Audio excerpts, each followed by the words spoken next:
Salam dostlar.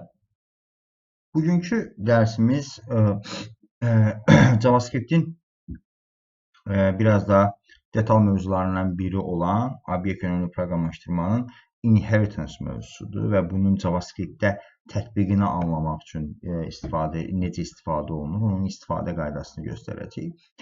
Deməli, biz istər DOM-da olsun, istər native JavaScript olsun, Vanilla-da olsun, datalardan istifadə edirik və ya bizim məqsədimiz artıq basic mövzuları keçdikdən sonra mən daha necə funksional işlər görə bilərəm.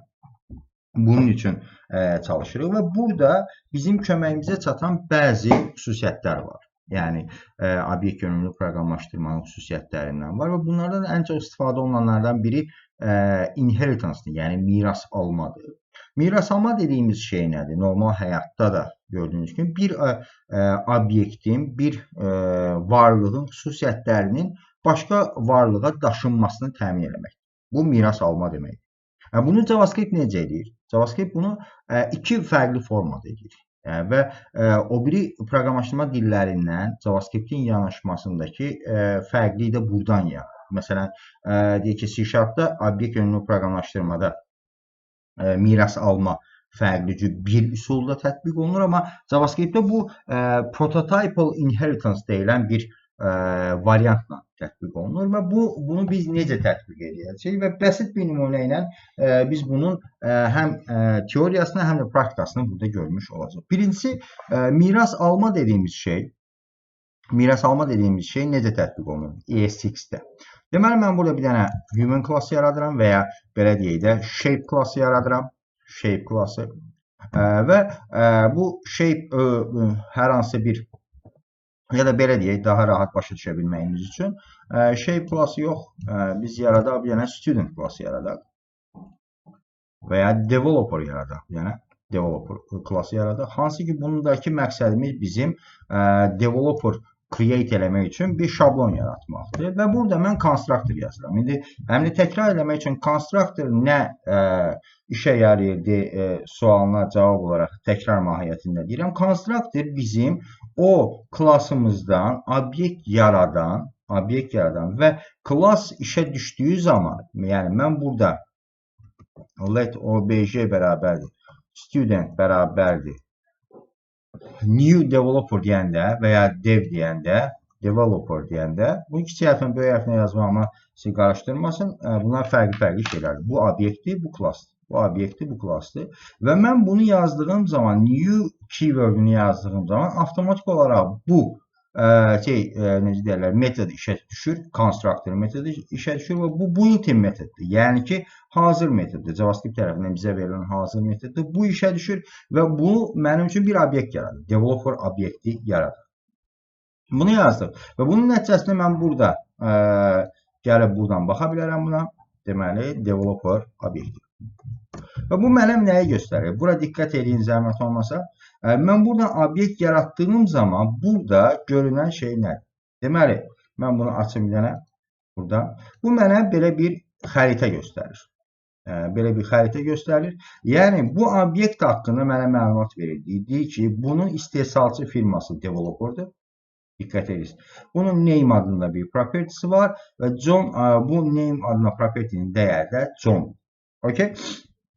Və bir də burada hələ ki məna verə bilmədiyimiz bir dənə prototype deyə belə bir sintaks var.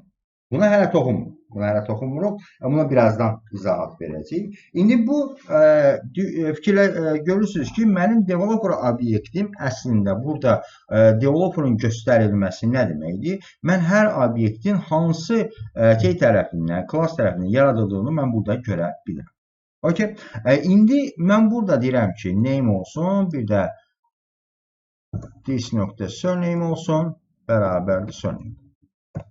Bu şəkildə mən property yarada bilərəm. Bu property'ni yaratdıq. Buradan surname deyək.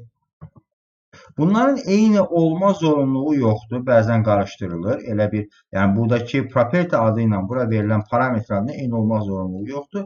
Mən ona görə fərqləndirmək üçün, qarışdırılmaması üçün həmişə bunun qabağına bir dənə diez qoyuram ki, ad olaraq qarışdırılmasın. Siz də qoya bilərsiniz və ya qoymaya da bilərsiniz. Bu şərt deyil.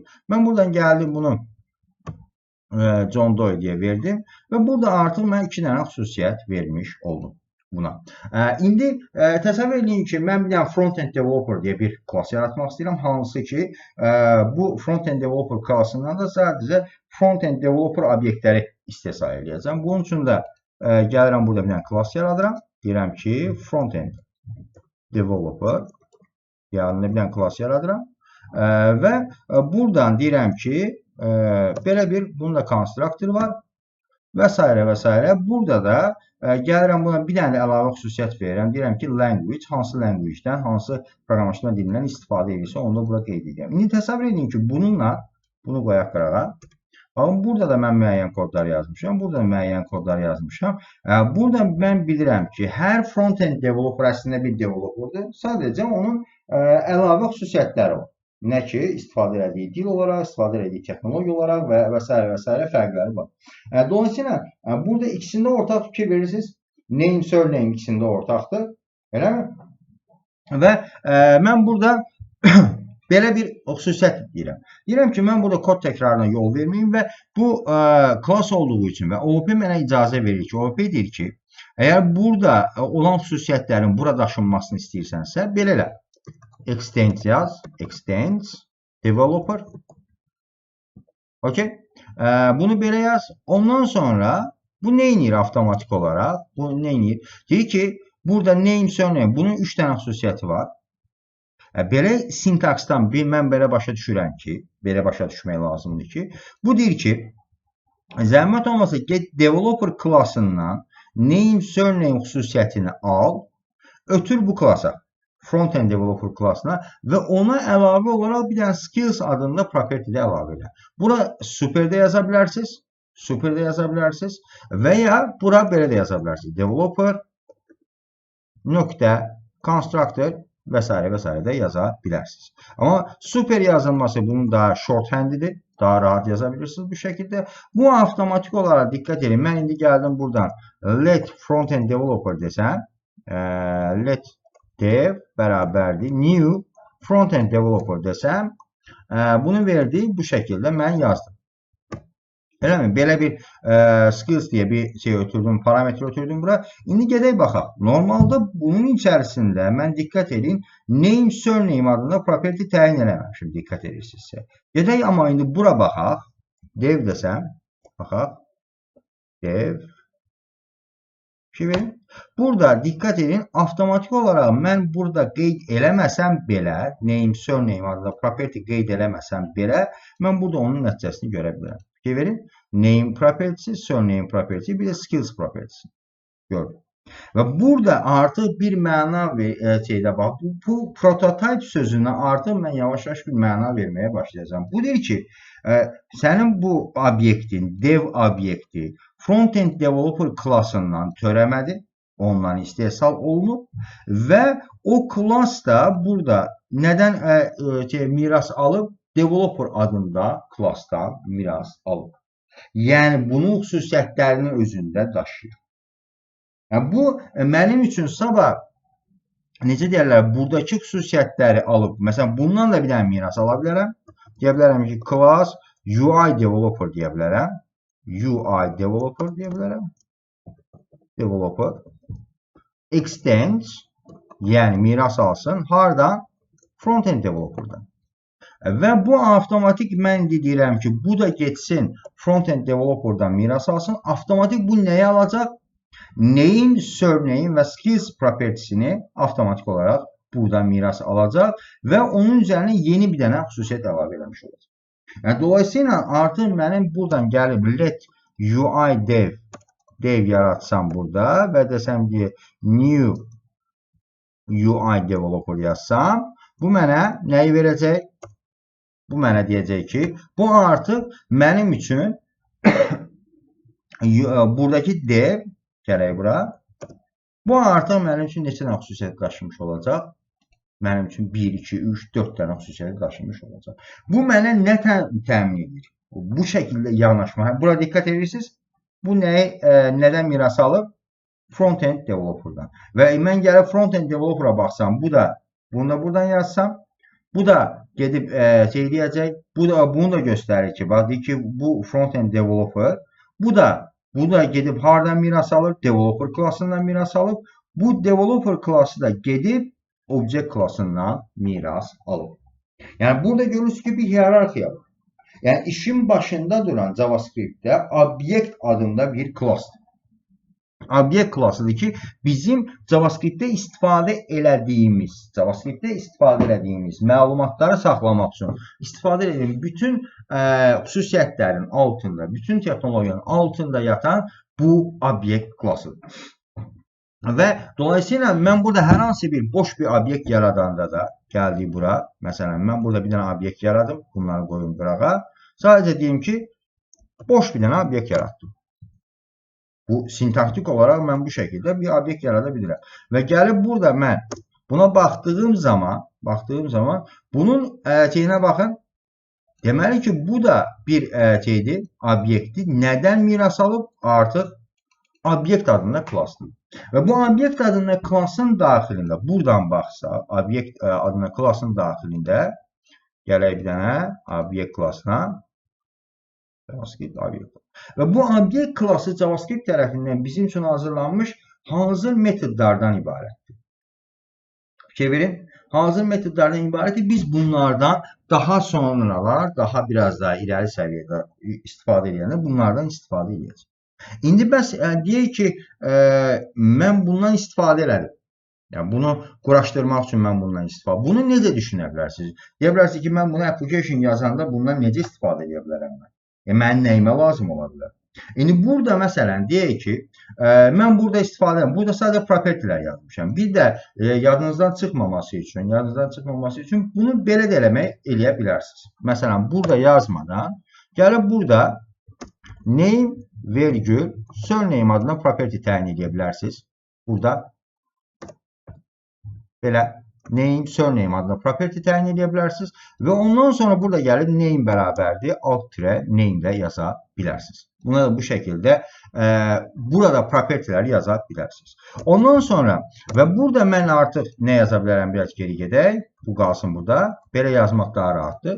Ondan sonra mən indi burada belə bir metod təyin edirəm. Baxın, harada təyin edirəm? Developer klassında təyin edirəm. Bu klasslarda heç bir şey təyin eləməmişəm, diqqət edin. Burada gəlib deyirəm ki, get full name. Name adında bir dənə class yazıram və burada deyirəm ki, return eləsin bunu. Nə bilim, name ilə surname'i return eləsin. Eləmi? Və indi bu miras almanın mənə verdiyi gözəlliklərdən biri odur ki, mən bura new UI developer deyəndə avtomatik olaraq mən bura gələk, baxın, dev obyektə baxaq bir dənə. Ki verim, burada mən orada yaratdığım bir dənə gəlib bura dev.getFullName deyəndə, baxın, bu, diqqət edin, baxın, UI Developer klasının içərisində getFullName deyə bir metod yoxdur. Amma mən bunu Developer klasında yazanda və dolayısıyla bu dolaylı yollanan UI Developer bundan miras aldığı üçün, bu klasdan miras aldığı üçün onun bütün içindəki həm statik xüsusiyyətlərini, həm də dinamik xüsusiyyətlərini, həm propertilərini, həm metodlarını mən miras olaraq ala bilirəm. Bu mənim üçün kod yazarkən çox rahatlık təmin. İndi gəlin bunu, necə deyərlər, bu klasları mən yaratmışım. Düzdürmü? Və biz bilirik ki, JavaScript-də hazır klaslarımız var bizim. Hazır klaslarımız var. Məsələn, onlardan biri də array klasıdır. Verim. Bunu qoyaq qırağa. Burada bir dənə R yazaq, ondan istifadə edək. Yəni, OOP-nin mənim nə işimə yarayacağını göstərmək istəyirəm. Deyirəm ki, let R bərabərdir new array. Array bir hazır klassdır. Necə deyərlər, JavaScript-də normalde biz bunu deyək ki, array push John, array push Zoe və s. və s. Belə bir xüsusiyyətlər əlavə elədik bunun içərisində. Belə bir Sam və s. və s. deyə. Bu əslində bunun ekvivalenti nədir? Biz bu vaxta kimi istifadə etdiyimiz let r bərabərdir boş ərri. Bu kvadrat mötərizə yazmaq əslində o deməkdir ki, mən array klassından yeni bir obyekt yaradıram.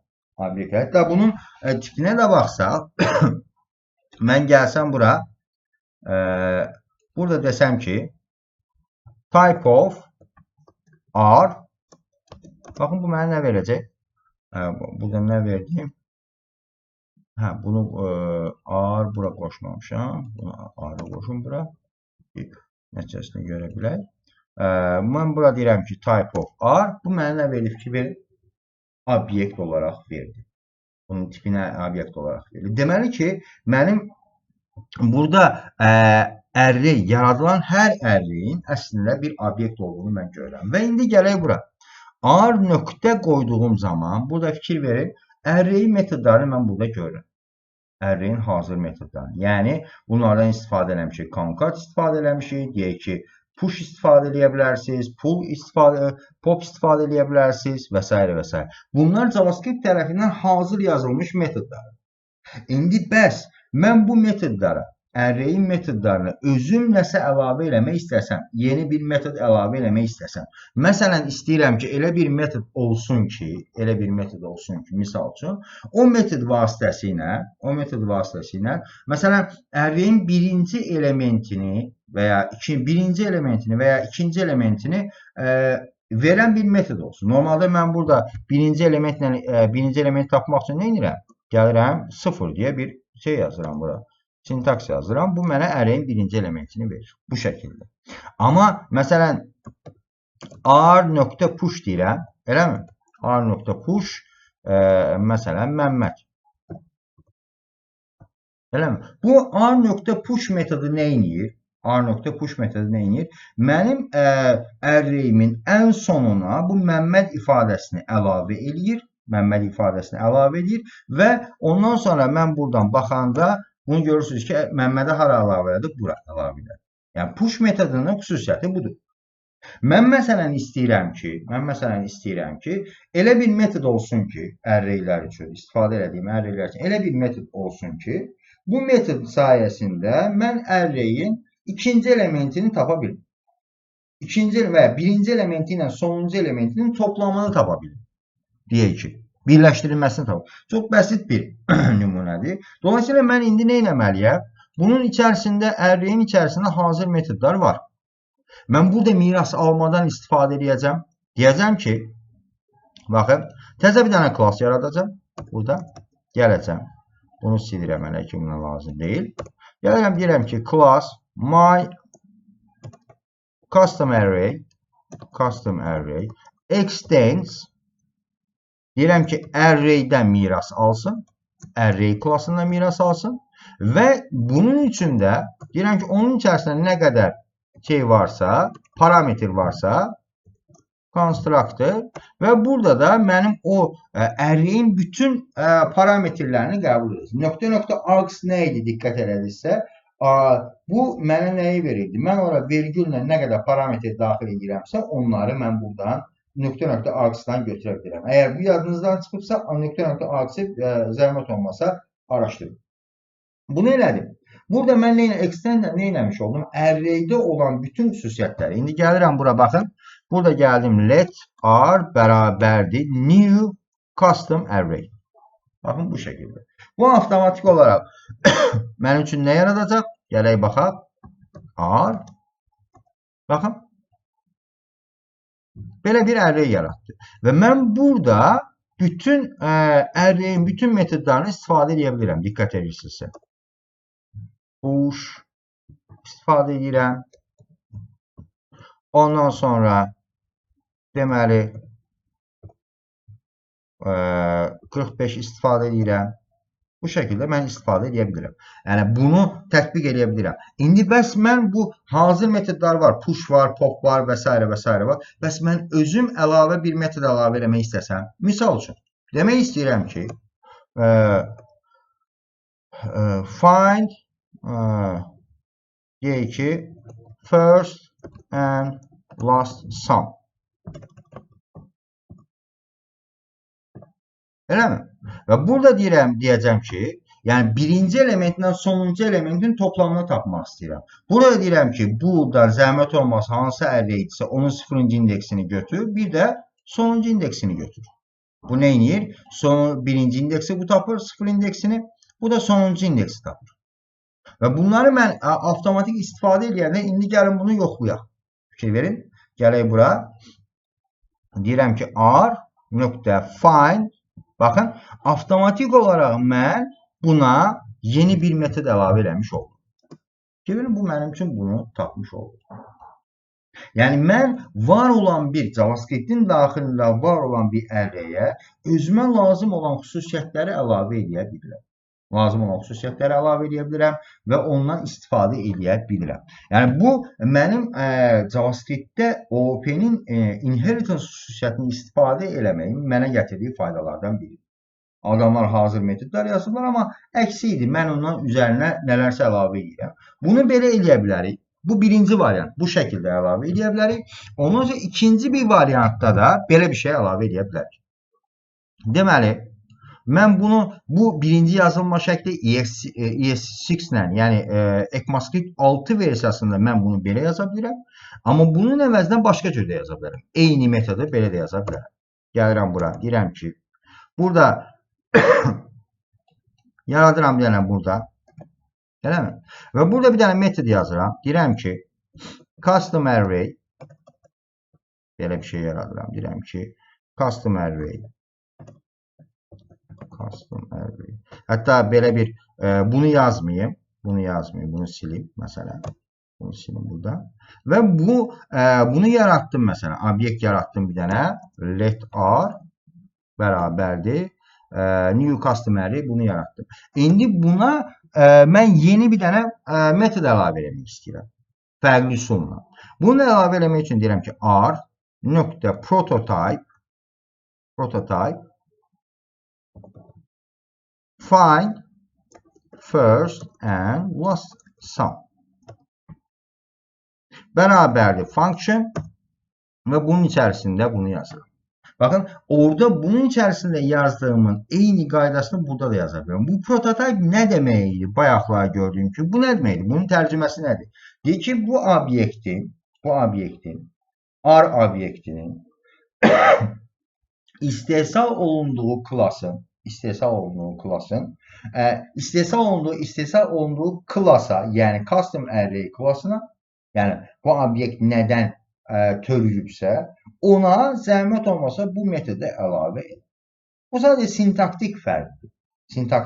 Bunu əlavə edə bilərsiniz bu şəkildə. Eyni qayda ilə mən indi gəlsəm burada. Baxın, burada first name, last name, bircə dəqiqə. Prototype, bunu custom array, bunu save elədik burada. Let r bərabərdir bu. R prototype və undefined setting, burada hardaydı bu. Function bərabərdir. Burada mən bunu eləməmişəm, miras almamışam. Bircə dəqiqə. Arraydən miras aldım və buna əlavə elədim. Və buna mən belə deyirəm, bunu eləyəndə, burada hər hansı bir error verməməlidir. İndi yəqin ki, nədəsə olub. İndi mən burada artıq bu xüsusiyyətləri əlavə eləyəndə, bu mənim üçün daha rahat. Belə yazmaqla, belə yazmaq arasında fərqlər var. Amma belə yazmaq, bu daha rahat bir üsuldur. Yəni, bu funksiyanın burada daha səliqəli şəkildə yazılması daha rahat üsuldur. İndi bunun başqa yerdə tətbiqini biz necə edə bilərik? Baxın, bizim JavaScript-də istifadə etdiyimiz hazır bir ton class var. Məsələn, JavaScript built-in classes.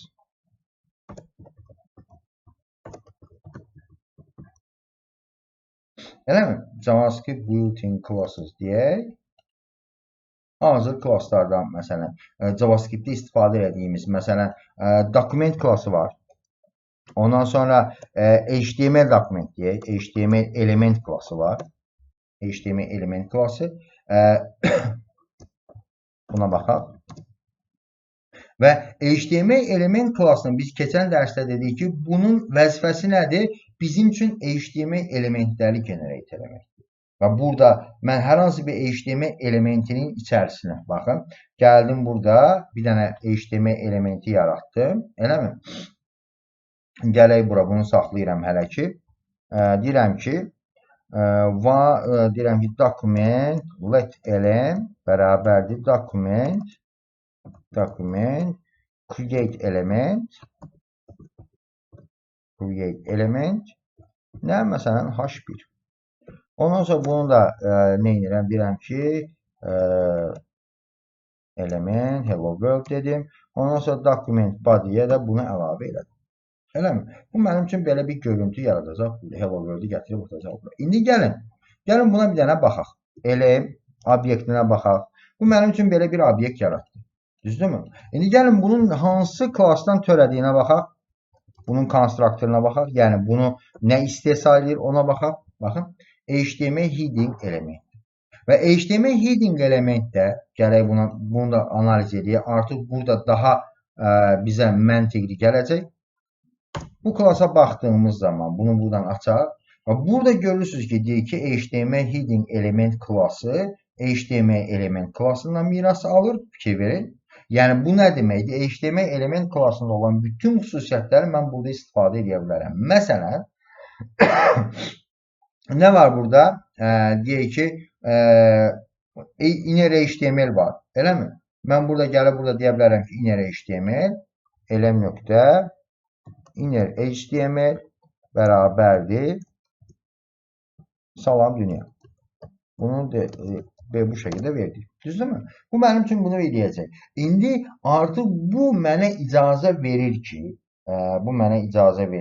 yəni ki, miras alma mənə icazə verir ki, mən bu elementin, yəni hardakı HTML elementidir bu, buna əlavə metodlar əlavə edə bilir. Nə edə bilərəm? Deyirəm ki, prototype deyirəm ki, bunun prototipına type nöqtə deyək ki, prop əlavə edirəm bir dənə. Bura həm metod, həm də property əlavə edə bilərəm. Deyirəm ki, hello world. Belə bir xüsusiyyət əlavə edirəm. Eləmi?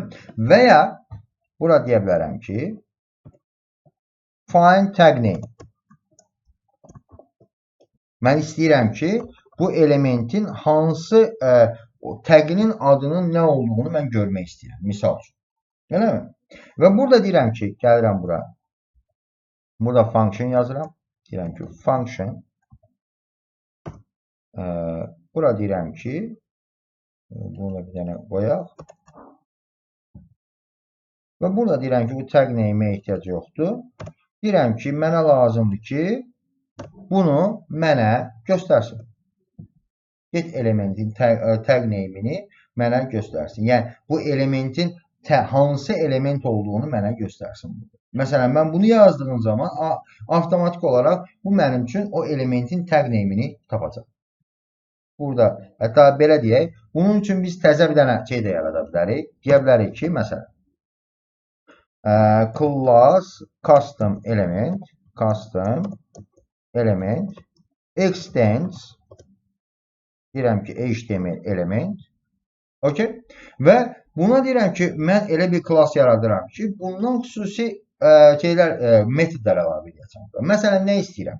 Deyirəm ki, bundan əgər təzə bir element yaradıramsa, burada bir dənə metod verim bura. Deyirəm ki, find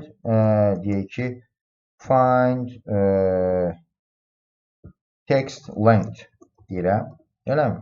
Find text length deyirəm, adına bir metod yazıram. Burada deyirəm ki, return bunun içərisindəki elementin uzunluğunu mənə versin. İndi gəlirəm buradan baxın, deyirəm ki, var let element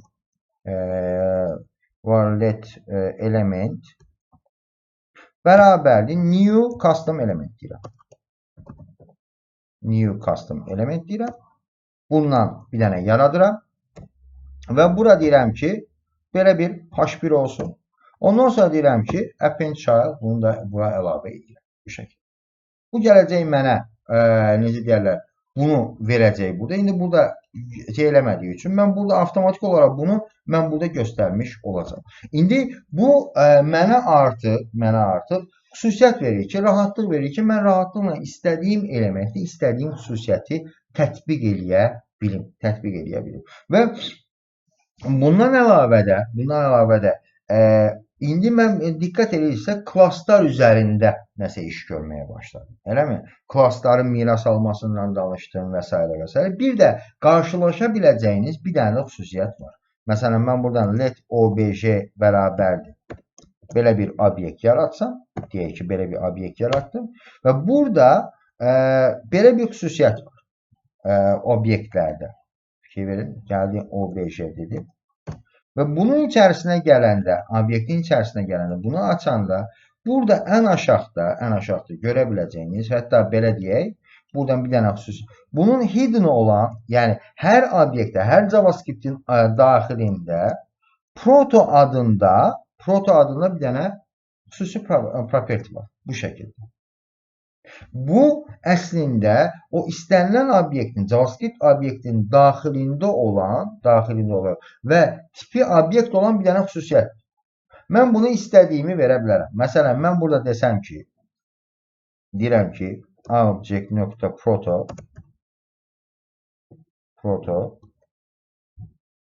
bərabərdir. Buradan deyirəm ki, belə bir obyekt deyirəm. Age nə bilim 34. Bu nə deməkdir bilirsiniz? Bu avtomatik olaraq obyekt klasına bu xüsusiyyəti əlavə eləyəcək. Yəni mən gəlib burada obj yazanda fikir verin, avtomatik buna bu obyektdə bu xüsusiyyəti əlavə eləmiş olacaq. Proto ilə prototype arasındakı ilkin olaraq başa düşməyiniz lazım olan fərq, proto bir obyektin xüsusiyyətidir. Amma prototype isə mən klassda yaza bilirəm. Yəni ki, mən burada belə obj.prototype yaza bilmərəm. Belə deyil. Prototype yaza bilmərəm. Bunu yazmaq istəyirəmsə əgər, burada proto yazacağım. Proto yazıb, ona hər hansı bir xüsusiyyət əlavə edə bilərəm bu şəkildə. Buradan bunu əlavə edə bilərəm. Amma prototype isə bura diqqət edin, mən bunu nəyə təyin elədim? Buna təyin elədim. Amma gəlin mən buna yeni bir element əlavə eləmək istəyəndə, məsələn, burada gəlirəm deyirəm ki, hətta burada göstərim onu sizə, mən burada deyirəm ki, custom array nöqtə prototype nöqtə nə bilim deyək ki, teksti göstər deyə bir metod əlavə elədim və bununla mən bunu yerləşdirmiş oldum. Bu şəkildə, nə bilim, belə elədim və s.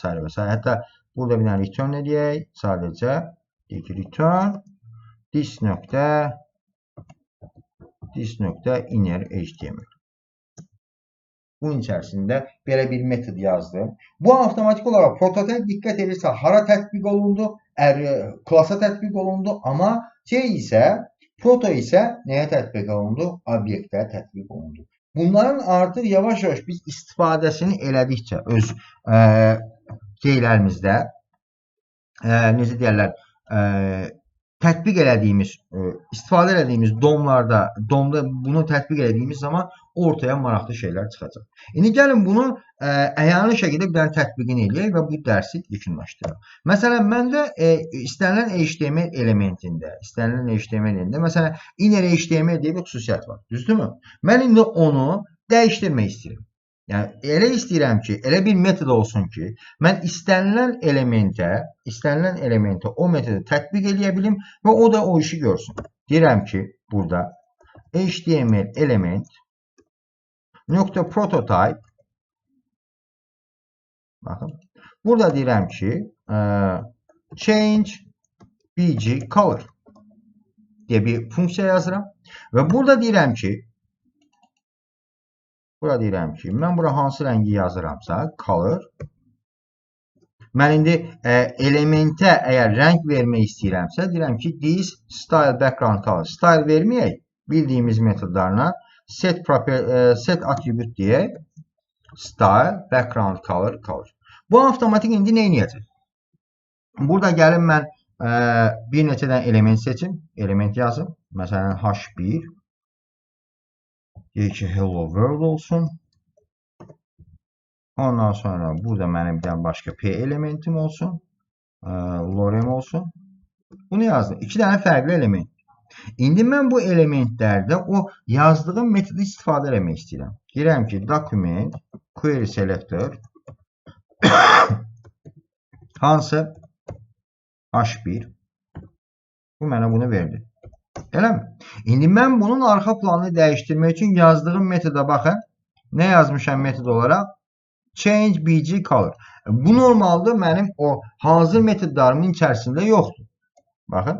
Normalda yoxdur. Amma indi change bg color deyib mən buna red verəndə baxın bu onun rəngini dəyişir. Ondan sonra deyək ki, bura gəlib p-ni verəndə baxın bütün HTML elementlərdən mən bunu tətbiq edə bilərəm. Bu nə deməkdir? Artıq mən var olan propertilərə və ya var olan metodlara özümlə əlavələr eləyə bilərəm. Özümlə əlavələr eləyib ondan istifadə edə bilərəm. Hətta məsələn deyək ki, bir dənə də metod yazaq, məsələn hazır bir metod yazaq. HTML element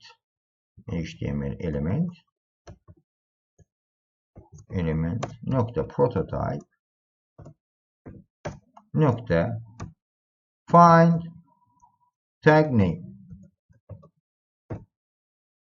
Deyirəm ki, buna mənə nəyi versin? Yəni, buna tag name yox. Buna deyirəm ki, return this nokta. C-də hazır bir dənə metod var. Property var. Tag name adında bir property'si var.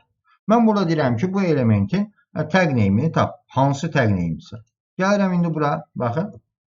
Bura gəlib find tag name deyəndə bu metodu çağıranda tak bu mənə P olaraq bunu verdi. Ondan sonra bunu eləyəndə, H1 eləyəndə bunu da mənə vermiş oldu. Yəni burada artıq gördüyünüz kimi o OOP-nin funksiyonallığını mən yavaş-yavaş burada istifadə eləyə biləcəm. İndi təbii ki, bunu hələ ki proyekt üzərində tətbiq eləməmişik. Yavaş-yavaş onu da tətbiq eləyəcəm. Ona görə də JavaScript-in OOP tərəfi, prototype və s. bu mövzuları ciddi şəkildə araşdırmaq lazımdır.